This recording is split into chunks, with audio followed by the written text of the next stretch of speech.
Suatu hari, sebagaimana diceritakan dalam hadis sahih riwayat Imam Muslim, datang seorang Arab kepada baginda Rasulullah Muhammad SAW menanyakan tentang kapan hari kiamat akan tiba. Alih-alih menjawab pertanyaan itu, Rasulullah SAW malah balik bertanya kepada dia, "Apa yang telah engkau siapkan untuk menghadapi hari kiamat?" Orang itu kemudian menjawab, "Cinta kepada Allah dan Rasul-Nya." Mendengarkan jawaban itu, Rasulullah SAW kemudian mengatakan seperti yang dikutip di dalam hadis tersebut, "Anta ma'a man ahbabta," engkau akan bersama dengan orang yang engkau cintai. Di mana posisi baginda Rasulullah SAW di akhirat nanti? Tentu di surganya Allah Subhanahu wa Ta'ala. Tidak mungkin di tempat lain.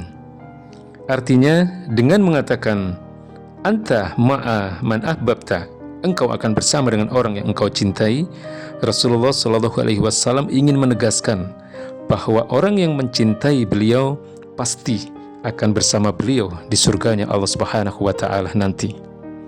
Cinta kepada baginda Nabi besar Muhammad SAW memang sesuatu yang sangat esensial. Dalam hadis riwayat Imam Al-Bukhari, cinta kepada Nabi SAW dikatakan sebagai penanda kesempurnaan iman, yakni saat beliau lebih dicintai daripada orang tuanya, anaknya, bahkan seluruh manusia.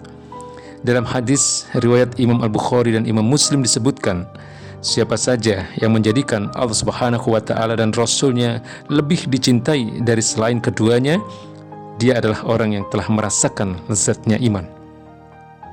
Oleh karena itu penting bagi kita memastikan diri, apakah kita sudah termasuk orang-orang yang sungguh-sungguh mencintai Nabi Shallallahu Alaihi Wasallam. Apa tanda-tandanya? Tanda cinta kepada Nabi Shallallahu Alaihi Wasallam yang paling sederhana adalah kegemaran menyampaikan salawat kepada beliau. Salawat kepada Nabi Shallallahu Alaihi Wasallam diperintahkan oleh Allah Subhanahu Wa Taala sebagaimana diperintahkan di dalam surat Al-Ahzab ayat 56. Innallaha wa malaikatahu yusholluna 'alan nabi ya ayyuhalladzina amanu shollu 'alaihi wasallimu taslima. Sesungguhnya Allah dan para malaikatnya berselawat untuk Nabi Shallallahu Alaihi Wasallam. Wahai orang-orang yang beriman, berselawatlah kalian kepada Nabi dan ucapkanlah salam dengan penuh penghormatan kepadanya.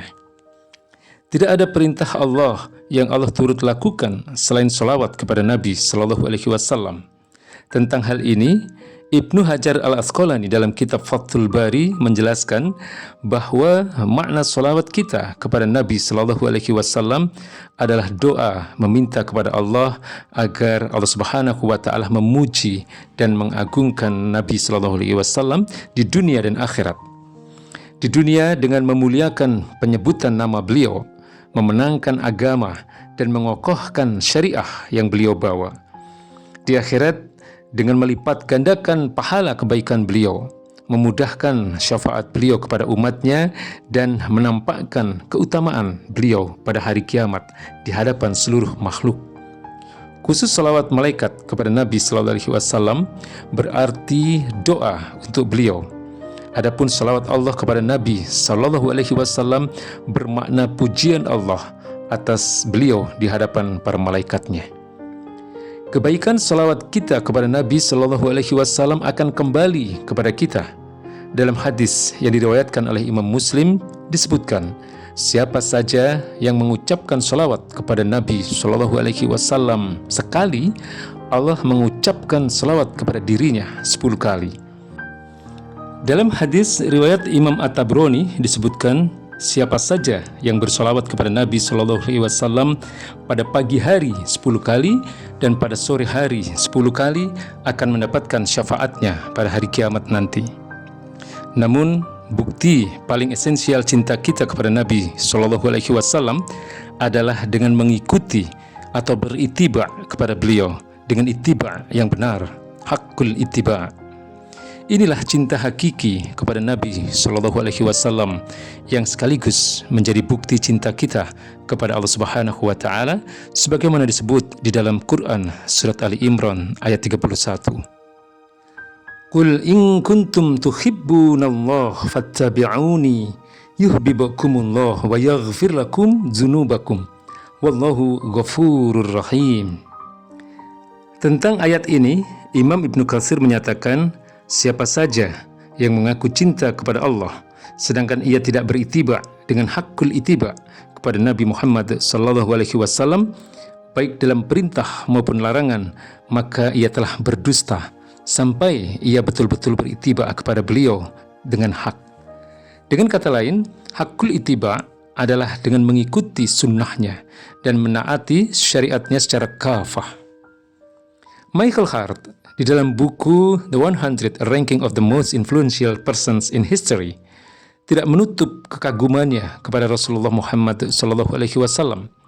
Dia berkata, maksudnya adalah Nabi Muhammad SAW, adalah orang yang paling berpengaruh sepanjang sejarah kehidupan manusia, lebih dari Newton dan Yesus atau siapapun di dunia ini. Will Durant dalam buku The Story of Civilization menyebut Nabi Muhammad SAW sebagai pemimpin yang membimbing umat dengan ajarannya, pejuang yang mengangkat harkat dan martabat bangsa jahiliyah yang biadab karena panas dan kegersangan gurun, dan beliau adalah pembaharu yang paling sempurna. Belum pernah ada orang yang begitu berhasil mewujudkan mimpi-mimpinya seperti Nabi SAW. Ia adalah imam di masjid, kepala negara di pemerintahan, panglima di medan pertempuran, psikolog yang mengubah jiwa manusia yang biadab menjadi jiwa yang memancarkan ketinggian peradaban, politikus yang cemerlang. Beliau juga berhasil mempersatukan bangsa-bangsa yang saling bermusuhan hanya kurang dari 1/4 abad. Beliau adalah pemimpin rohani yang melalui peribadatannya telah mengantarkan jiwa pengikutnya ke alam kelezatan samawiyah dan keindahan suasana ilahiyah. Jika kita tidak kagum kepada Nabi SAW, maka kalahlah kita jika dibandingkan dengan Will Durant atau Michael Hart, yang notabene adalah seorang Nasrani. Namun jika kita hanya kagum tetapi tidak berittiba kepada beliau, kita sama saja dengan mereka yang bukan muslim itu. Sebagai seorang muslim, kita mestinya tidak hanya kagum, tapi juga harus berittiba kepada Nabi SAW dengan hakul ittiba. Salah satu bagian terpenting ittiba kita kepada Nabi SAW adalah dengan mengikuti tuntunan beliau dalam mengatur masyarakat, memimpin negara, bahkan dunia dengan dasar Islam. Nabi SAW melakukan salah satunya melalui apa yang disebut Sohifah Madinah. Zainal Abidin Ahmad menyebut Sohifah Madinah dengan istilah Piagam Madinah. Oleh para ahli, Piagam Madinah dikatakan sebagai konstitusi tertulis pertama di dunia. Di dalam bukunya Muhammad at Madinah, Montgomery Watt menyatakan bahwa Piagam Madinah adalah dokumen yang mendasari negara Islam pada awal pembentukannya. Pengakuan serupa juga dilontarkan sosiolog barat Robert N. Bellah.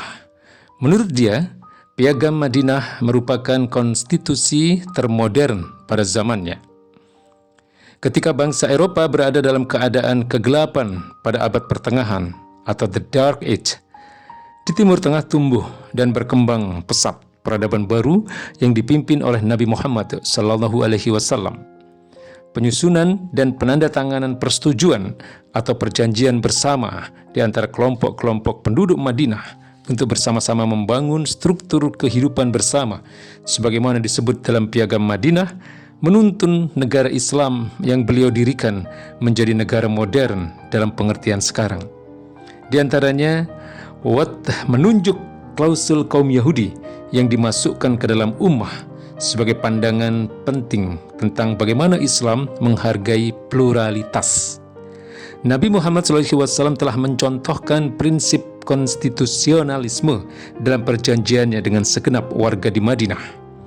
Hamilton Alexander Ruskin Gibb, guru besar bahasa Arab di Oxford University, menyebut Piagam Madinah adalah bukti bahwa Nabi Muhammad SAW seorang pemimpin yang mempunyai perhatian yang sangat besar untuk menstabilkan masyarakat Madinah yang plural.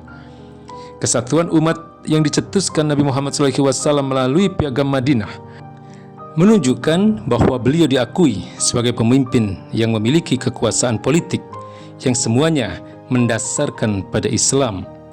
Lihatlah salah satu poin penting dalam Piagam Madinah.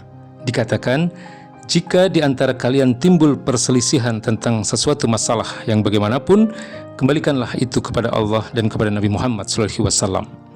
Ketentuan ini tidak bisa diartikan lain bahwa dalam menyelesaikan masalah haruslah kembali kepada Islam, kepada Al-Quran dan As-Sunnah.